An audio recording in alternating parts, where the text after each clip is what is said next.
Olá, classe. Continuando a nossa disciplina de Fundamentos da Psicanálise, após termos discutido minimamente sobre a teoria da histeria, o inconsciente, a estruturação da primeira tópica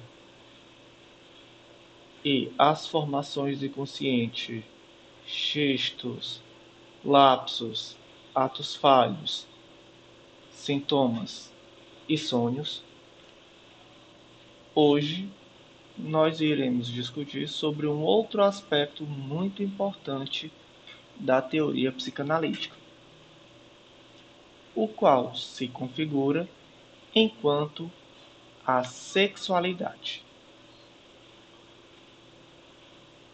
De que maneira a psicanálise vê a sexualidade?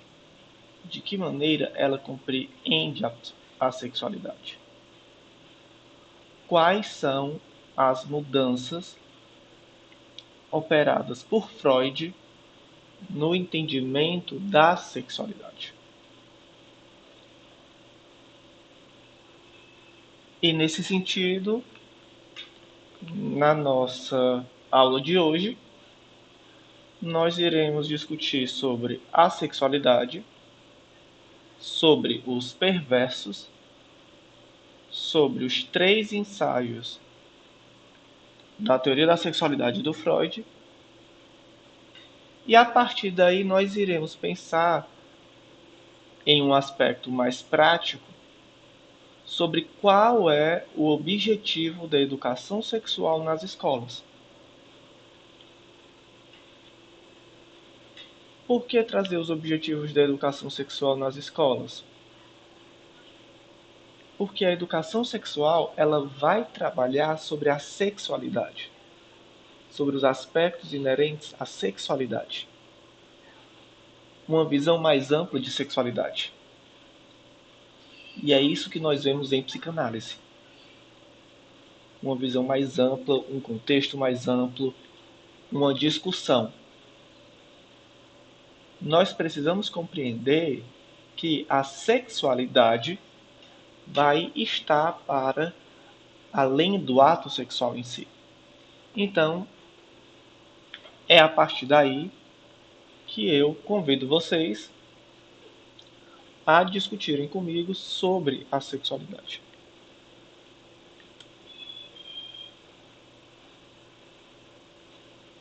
Quando nós vamos discutir sobre a sexualidade na psicanálise, eu começo a trazer o Laplanche.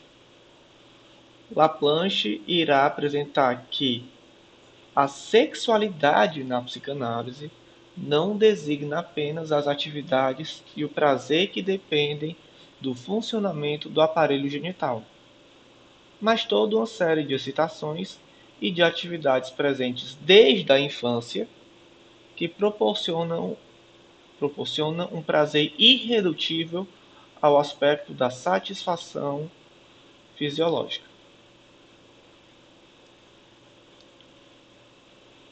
Pegando o que o Laplanche e, no caso, o Pontalis também trazem, algumas vezes se faz uma confusão entre o aspecto do sexo e a sexualidade.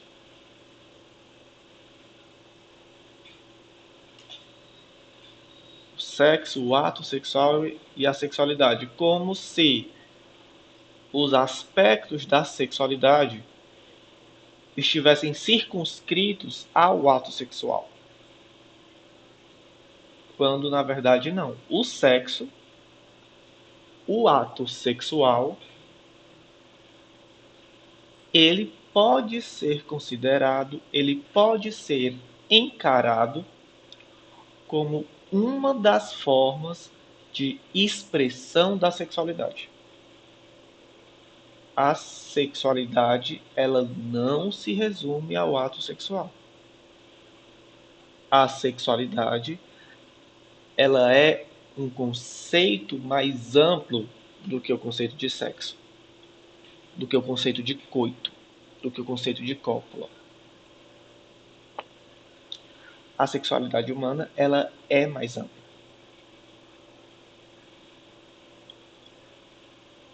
Ou seja, a sexualidade humana não se resume ao aparelho genital, à questão da genitalidade. E esse vai ser um dos aspectos que o Freud vai trazer no seu ensino. O Freud vai nos proporcionar essa discussão, compreendendo este aspecto mais amplo.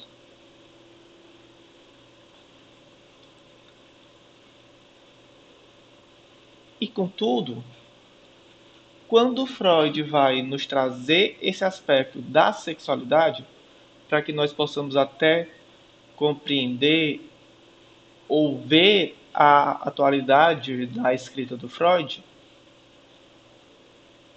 o Freud ele vai trazer sobre a sexualidade infantil, que nós vamos trabalhar mais à frente. Mas o Freud ele vai dizer, ele vai apontar que as crianças elas têm uma vivência sexual, uma vivência de uma sexualidade, uma estruturação de uma sexualidade. Pensem que o Freud é um autor do século XX, do início do século XX.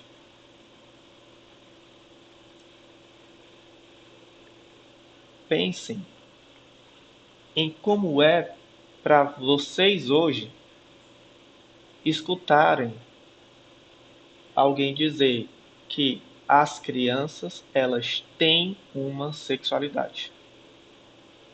Estamos em 2020. Pense em escutar isso nos anos de 1900. Há 120, 110, 120 anos atrás. Há 100 anos atrás, 80, 90 anos atrás. Ou seja, o discurso psicanalítico, a fala do Freud, ela foi muito mal vista. Como Freud, como alguém em sã consciência iria dizer que as crianças elas têm uma sexualidade? As crianças, esses seres tão puros, castos, inocentes, que não têm sexualidade nenhuma. Mas as crianças elas têm uma sexualidade. E o Freud, nos 3 ensaios, ele vai trazer que existem 2 aspectos principais que vão demonstrar a sexualidade infantil, que é primeiro a amnésia, você não lembrar do que acontecia nos primeiros anos de vida. Você tem essa amnésia. E o segundo ponto que nos auxilia a pensar na sexualidade infantil se refere à grande vigilância que é exercida pelos adultos. Os adultos vigiam as crianças.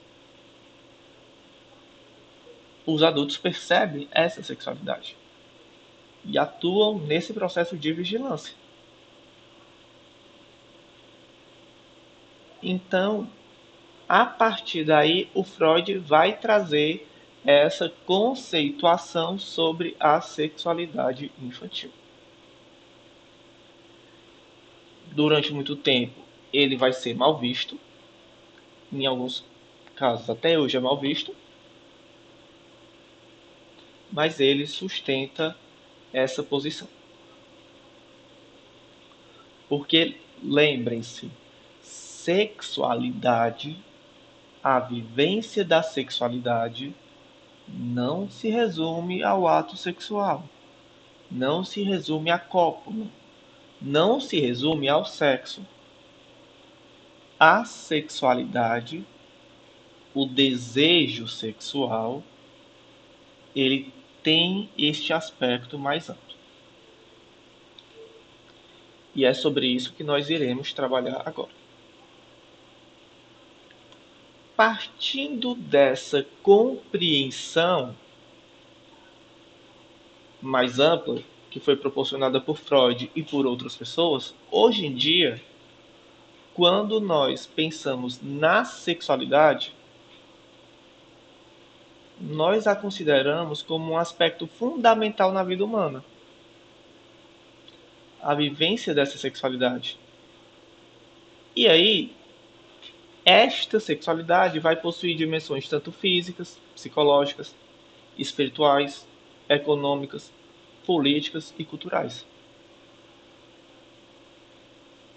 Ou seja, quando eu falo sobre sexualidade hoje e até mesmo dentro da escola, dentro da comunidade, eu tenho que pensar nesses vieses, nessas matizes, nessas determinações, os aspectos físicos, psicológicos, sociais, econômicos, espirituais, políticos e culturais.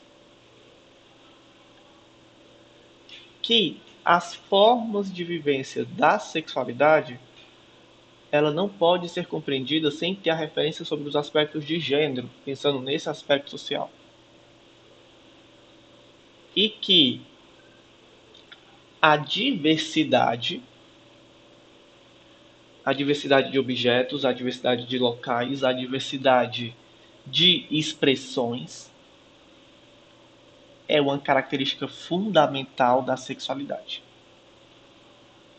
E é uma característica fundamental, o reconhecimento dessa característica é fundamental para quem vai trabalhar com psicanálise. Para quem vai trabalhar sobre sexualidade. Porque, querendo ou não, a energia, a libido é sexual. A psicanálise é uma teoria da sexualidade. Ou seja, se você desconhecer a sexualidade, ou você não achar que a sexualidade tem uma importância, uma relevância, você não consegue trabalhar com o viés psicanalítico. Ou seja, você tem que reconhecer essa diversidade. Você tem que reconhecer as múltiplas expressões da sexualidade. Como o sujeito ele decide, como o sujeito ele opta na vivência da sua sexualidade. As regras que governam o comportamento sexual diferem amplamente entre culturas e dentro de uma mesma cultura. Certos comportamentos são vistos como aceitáveis e desejáveis, enquanto outros são considerados inaceitáveis. Isso não significa que esses comportamentos não ocorram, ou que devam ser excluídos da discussão no contexto da educação em sexualidade. As práticas sociais, elas são amplas. Ou seja, dentro de uma mesma cultura, dentro de um mesmo período histórico, existem práticas e práticas. Coisas que são desejáveis, coisas que são esperáveis para um determinado grupo podem não ser para outros. E esse aspecto também Freud trouxe quando vai falar sobre as histerias, sobre as histéricas, na verdade. Quando algumas vezes a vivência da jovem de classe média alta, que tinha uma sexualidade tolhida, que não poderia expressar uma sexualidade, não poderia vivenciar uma sexualidade, acabava gerando um adoecimento, a patologia, enquanto moças incultas que tinham a possibilidade de vivenciar essa sexualidade não, não desenvolviam a patologia. Mas, ou seja, hoje, em muitos espaços, nós temos uma discussão mais ampla de sexualidade. Dizer que nós temos em muitos espaços uma discussão mais ampla não quer dizer que essa discussão seja hegemônica. Porque tem outros espaços que ainda mantêm os preconceitos. O reducionismo de sexualidade igual a sexo, ou eu não posso falar com crianças acerca da sexualidade. Que isso é um problema. Nós precisamos falar com crianças. Nós precisamos esclarecer as dúvidas da criança. Compreender que dúvidas são essas e esclarecer na medida em que elas nos perguntam. E essa é uma posição da psicologia, não necessariamente da psicanálise. Mas é necessário que nós respondamos. Porque algumas vezes o não trazer, o não trabalhar a respeito da sexualidade não vai ser uma questão da criança. Vai ser uma questão do analista. Uma resistência do analista que não quer trabalhar esse tema. E quando ele não quer trabalhar sobre esse tema, ele se recusa a ver esse tema ou essa temática, ele sai da sua posição de analista. Porque ele não permite que o paciente, o cliente, ou como vocês queiram chamar, ele se apresente, ele chegue à sessão. Que esse tema pode ser uma questão para o paciente, ou também pode não ser. E aí, mais uma vez, estão as questões do próprio analista. De ficar muito preocupado com a temática que deve aparecer e ela não aparecer, ou a temática aparecer e o analista simplesmente não querer ver. Que também pode acontecer. Não deve, mas pode. Quando a gente vai discutir, vai pensar acerca da sexualidade em psicanálise, a sexualidade, a entrada da sexualidade, remonta aos estudos sobre a histeria. Como vocês bem lembram, as histéricas sofrem de reminiscências, as histéricas sofrem de lembranças.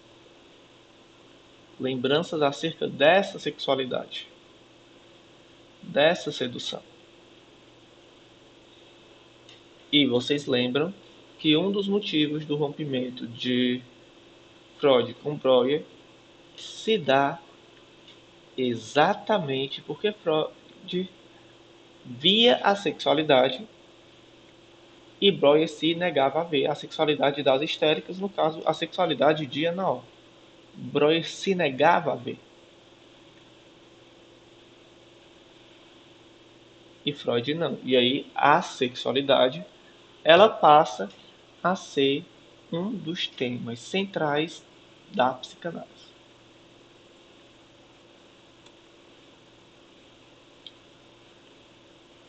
Quando nós vamos pensar em sexualidade, organização da sexualidade, do trabalho que Freud tem sobre a sexualidade infantil, convém um adendo de coisas que vocês vão ver mais na frente. Como, por exemplo, o Freud, ele não trabalhava diretamente com crianças, ele não chegou a trabalhar com crianças. Os aspectos, a discussão que o Freud vai fazer sobre a sexualidade infantil vai ser muito mais a partir do discurso da histérica. Do que o adulto pensa sobre a criança. Do que o adulto pensava acerca da sua infância. vai ser a partir daí, a partir deste recorte, que o Freud vai estruturar a sua teoria sobre a sexualidade infantil. Que muitos aspectos vão ser confirmados, outros aspectos vão ser, em parte, refutados por outras escolas de psicanálise. Como, por exemplo, a escola inglesa de psicanálise, mais precisamente nos trabalhos da Melanie Klein, que vai pegar algumas das formulações do Freud e falar sobre o complexo de Édipo precoce. Mas vamos lá. Quando nós vamos pensar na sexualidade, nós temos que pensar na pulsão. Nós temos que pensar na perversão. A sexualidade infantil, como nós vamos ver mais na frente, ela é uma sexualidade perversa. O que vocês entendem quando se fala de uma sexualidade perversa, pervertida? Quando eu trago que a sexualidade infantil ela é perversa, é que ela busca a satisfação. A sexualidade infantil, ela busca o prazer, ela busca a satisfação. De qualquer forma possível. A sexualidade infantil, ela não ocorre exclusivamente por meio da cópula, que é a primeira noção. Por meio da cópula, ela não visa a reprodução, ela visa o prazer. E nesse sentido, esse aspecto da sexualidade, com o quinodoso, a gente vai perceber que está relacionado ao conceito de pulsão. Relacionado ao conceito de pulsão e ao conceito de objeto. E a partir daí, Freud introduz uma distinção dentro das perversões. Ele diferencia, na verdade, os desvios sexuais em relação ao objeto sexual, isto é, em relação à pessoa da qual emana a atração sexual, e os desvios em relação à meta sexual. A meta sexual não é a reprodução. A meta sexual é o prazer. É a satisfação. E essa vai ser uma das mudanças significativas que o Freud vai trazer. Freud por Freud, quando ele vai falar sobre os 3 ensaios, ele vai dizer que a teoria popular sobre a pulsão sexual tem seu mais belo equivalente na fábula poética da divisão do ser humano em 2 metades, o homem e a mulher, que aspiram unir-se de novo no amor. Por isso, causa grande surpresa tomar conhecimento de que há homens cujo objeto sexual não é a mulher, mas o homem, e mulheres que querem não o homem, e sim a mulher, representa o objeto sexual. Ou seja, Freud também é um escritor da sua época. Nesse sentido, ele já coloca alguns dos aspectos da perversão sexual. O objeto sexual, o objeto de amor, ele não é totalmente pré-determinado. Não está naquela fábula de que poética da divisão do ser humano em 2 metades. As metades da laranja, que o homem tem a mulher e a mulher tem o homem. que ao se encontrar se ligam e se unem e é a coisa mais linda. Freud não traz isso. Ele traz que, para alguns homens, os objetos de amor não é a mulher. Não é esse. O objeto de satisfação não é a mulher, é outro homem. E algumas vezes a mulher é outra mulher. Ou, hoje em dia, é homem-mulher, mulher-mulher, mulher-homem, trisal. Existem várias configurações. E a partir daí, desse aspecto, digamos, mais plástico da sexualidade, quando Freud vai falar sobre esses aspectos das perversões, ele vai trazer sobre os invertidos, os homossexuais, as pessoas que se sentem atraídas por animais e pessoas sexualmente maturas, mas lembrando sempre que pedofilia é crime, os aspectos do fetichismo, quando a vida sexual, a sexualidade da pessoa, ela é permeada pelo fetiche. Só me relaciono com pessoas que tenham um brilho na ponta do nariz. Só me relaciono com alguém que tenha este aspecto. Eu não me relaciono, ou seja, não é a relação com a pessoa, é a relação com este objeto. Que tenha isso, que tenha aquilo, que faça assim, que faça assado. E também nos aspectos inerentes ao sadismo e ao masoquismo. Pessoas da qual o prazer não está na relação sexual, mas o prazer, o gozo, está no infringir o andor ao outro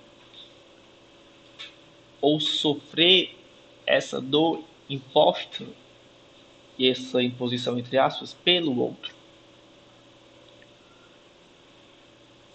E a partir daí o Freud começa a abrir o leque.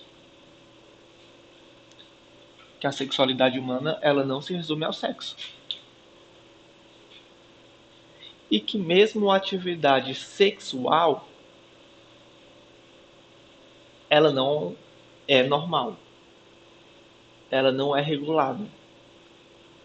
Vamos pensar que existe o famoso ditado popular, que entre quatro paredes vale tudo. Que quer dizer que, no âmbito da relação sexual, valem leis que não valem na sua vida cotidiana.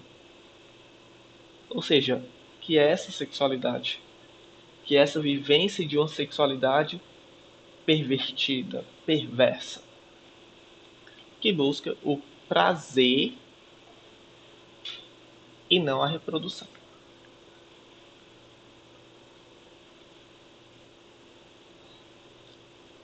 E aí, como a gente já falou, o Freud, por conta desta discussão sobre a sexualidade, ele vai ser visto como uma pessoa bastante impopular na Viena de sua época.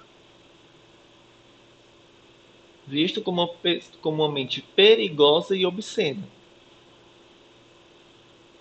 Porque como é que pode alguém pensar tanto sobre sexualidade? E uma sexualidade infantil. E aí a obra vai ser dividida em três partes, que ele vai falar sobre as aberrações sexuais, a sexualidade infantil e as metamorfoses da puberdade. Puberdade, fase fálica, fase genital, em que o sujeito está fisicamente apto ao ato sexual. Quando nós vamos pensar sobre a sexualidade, como eu já discuti com vocês, nós temos que pensar na relação entre instinto e pulsão, que nós vamos discutir isso mais na frente na disciplina, mas só mesmo como uma antecipação, o instinto ele vem da ordem do biológico. Eu tenho que comer, eu tenho que fazer isso, eu tenho que fazer diversas coisas para sobreviver todo dia. Esses aspectos biológicos são os instintos. A pulsão, o impulso, ele não é biológico. O impulso, ele vem de um desejo. Se, pronto, distinção básica de instinto e pulsão. Instinto, eu estou com fome, eu como. Qualquer coisa para saciar a minha fome. Pulsão, eu estou com fome de chocolate. Eu acho que o que vai completar a minha falta é chocolate. Eu estou com fome de sorvete, de esfirra, disso, de aquilo outro. Não é apenas o aspecto instintual. Existem outras coisas. A pulsão, ela nasce do instinto, mas ela é uma subversão do instinto, porque a pulsão ela busca o prazer, a satisfação. O Freud, na sua obra, ele tem os termos instinto e pulsão, que ele utiliza na tentativa de diferenciar o que é instinto do que é pulsão. Contudo, quando a obra veio para o Brasil, a partir da tradução inglesa, ocorreu um problema de tradução porque algumas vezes se traduzia pulsão por instinto, o que fez com que muitas pessoas acabassem se confundindo. E aí nós temos o objeto sexual, nesse momento da sexualidade infantil, que é a pessoa de quem procede a atração sexual, e o objetivo sexual, que é o ato a que a pulsão conduz. A pulsão conduziria ao ato sexual. Só que depois desse ato sexual, ele acaba sendo mais abrangente. E aí, desculpem, vocês estão ouvindo gatos. E aí, a pulsão, o que vai me satisfazer, o que vai completar a minha falta, ela vai depender da história do indivíduo. O objeto, ele não é pré-determinado. Vai depender da história, vai depender das relações que o indivíduo tem. Qual é o valor que ele vai alocar a esse objeto. E aí, quando a gente vai pensar sobre os perversos, o Freud vai trazer que a sexualidade infantil ela é perversa e polimorfa. Por quê? A perversão, como eu já trouxe para vocês, é perversa toda conduta sexual que não conduz à reprodução. Ou seja, o fundamental na sexualidade infantil é o prazer. A criança, ela quer obter o prazer, independente da forma que ela queira, independente da forma que ela obtenha. Assim, para o Freud, a sexualidade infantil, ela é perversa e polimorfa. Por que a sexualidade infantil ela é perversa? Porque ela busca o prazer e não a reprodução.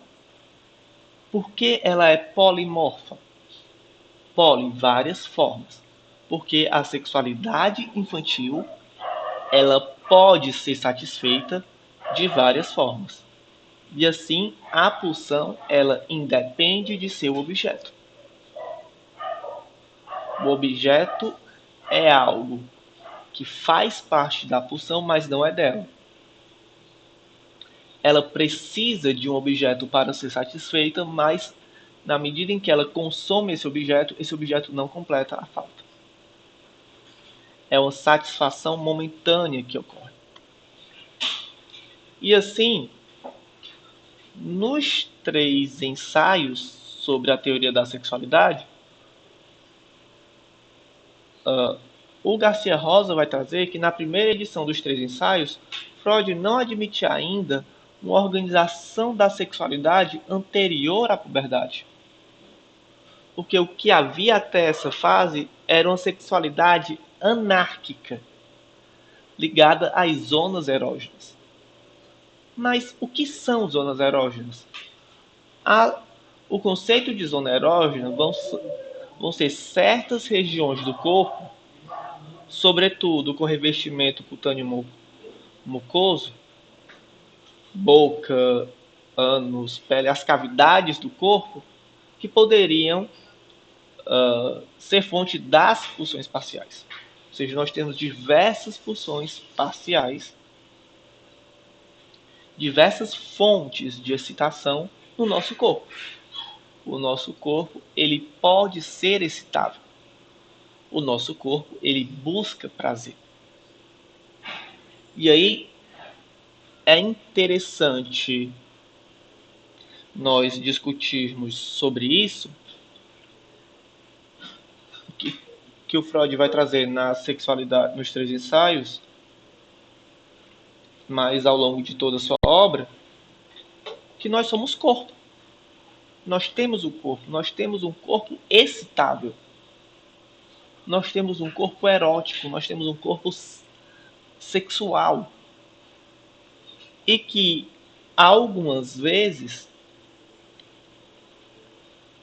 essa excitação, ela independe da nossa vontade. Eu não escolho aquilo que me excita.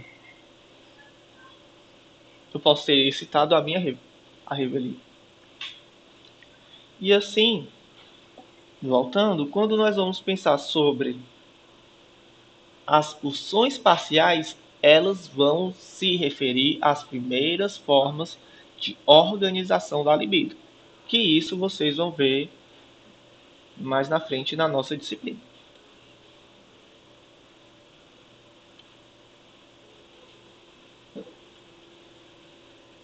Percebam que eu estou trazendo diversas características sobre a sexualidade infantil.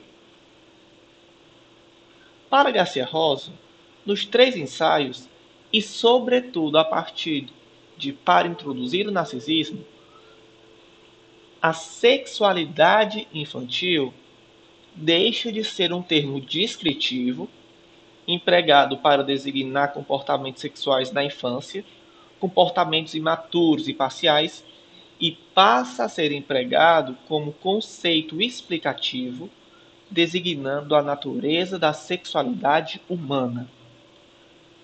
A sexualidade infantil deixa de ser um fenômeno exclusivo da infância, oposto à sexualidade adulta, madura e completa, e passa a ser característica definidora da sexualidade humana, seja ela a de um adulto ou de uma criança. Percebam, inicialmente, eu tenho a questão da sexualidade infantil. Depois, quando Freud vai trazer acerca da sexualidade infantil, ele não vai estar mais se referindo apenas à sexualidade infantil. Ele vai estar se referindo à sexualidade humana como um todo. Não é apenas a sexualidade infantil que ela é perversa e polimorfa, que busca o prazer e não a reprodução de várias formas. Mas é a sexualidade humana que é perversa e polimorfa. É o ser humano que busca o prazer e não a reprodução de várias formas. Que é insatisfeito, que não consegue ter o objeto completo e tem que se haver com satisfações parciais. Porque o objeto não existe, o objeto existe, mas ele o objeto causa de desejo, ele é inalcançável. E aí o Garcia Rosa nos traz esses aspectos. Assim, as pulsões parciais eram, portanto, os elementos últimos a que se podia chegar na análise da sexualidade, e não partes da pulsão sexual considerada como uma totalidade. E assim, não é a pulsão sexual considerada como um todo que, ao se fragmentar, produz as pulsões parciais, mas é ao contrário. São as pulsões parciais que vão se organizar gerando a pulsão sexual.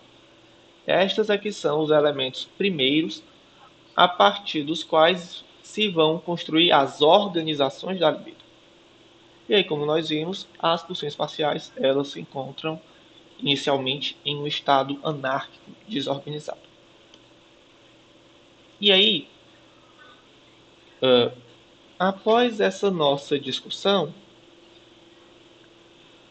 pensando nos espaços em que se é necessário a gente falar sobre sexualidade, a gente discutir sobre sexualidade, e pensando nos espaços de atuação da psicóloga, e um deles é a área escolar, em que se atua também na formação de professores, quais são os objetivos de se discutir educação sexual? Quais são os objetivos de se discutir acerca da sexualidade dentro da escola? O que a psicologia, o que a psicanálise, ela pode auxiliar ao ser chamada, ao ser questionada? Lembrando que a psicóloga, a psicologia enquanto ciência, ela também atua na formação de professores. E vocês podem ser chamados a isso também. Ou seja, os objetivos são conhecer o próprio corpo, porque nós temos um corpo excitável, o nosso corpo ele tem prazer. O funcionamento do corpo e as exigências desse corpo. Aprender e aceitar o próprio corpo como um corpo sexuado. Conhecer o lugar e o significado de sua sexualidade e de suas manifestações. Sexualidade aqui não entendida exclusivamente como sexo, mas, como nós já discutimos, este conceito mais amplo. Quais são as expressões da sexualidade? Quais são as expressões dos afetos? De que maneira eu expresso o meu afeto? O que é esperado ou não desse afeto? E aí compreender as dimensões afetivas da sexualidade. Beijos, abraços, carinhos, eles são dimensões da sexualidade. Não quer dizer que você vai beijar alguém, você vai praticar o ato sexual, mas é uma dimensão da sexualidade. Conhecer e compreender o desenvolvimento da identidade sexual, as questões ligadas à masculinidade e à feminilidade, compreender o que significa viver como homem ou mulher na sociedade em que se encontra e aprender a respeitar o outro sexo, seus direitos e seus deveres, conhecer e compreender as diferentes orientações sexuais e aprender a respeitá-las. Estes são alguns dos elementos do trabalho com orientação sexual, com educação sexual dentro da escola. Mas esse trabalho dentro da escola também é um trabalho que nós, enquanto psicanalistas, precisamos ter. Reconhecer que o sujeito tem um corpo, que esse corpo recebe excitação, compreender de que forma se estruturam as manifestações da sexualidade. São aspectos importantes não só em uma atuação dentro do espaço escolar, mas uma atuação em diversos outros espaços. Com base nisso, nessas nossas discussões, vamos para a nossa atividade.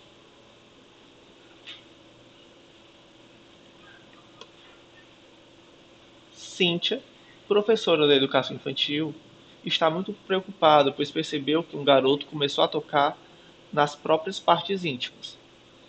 A professora foi questionada, a professora foi questionada como era o desenho do garoto, se nele apareciam os órgãos sexuais com características muito acima das da idade, se ele se mostrava diferente em sala de aula, ao que a professora respondeu: o problema só era a masturbação. Com base em seu entendimento acerca da psicanálise, de que forma a psicóloga poderia elucidar os acontecimentos que perpassam o garoto para a professora? Nessa atividade, a partir da solicitação dessa professora, que está muito preocupada porque o garoto está tocando nas partes íntimas e está se masturbando, ela procura a psicóloga, que faz as perguntas, ao que a única anormalidade, entre aspas, a única questão é que o garoto está se masturbando. Com base no seu entendimento acerca da psicanálise, apresente de que forma a psicóloga poderia trabalhar com essa professora para elucidar o que está acontecendo com o garoto. Pensem sobre isso e até a próxima.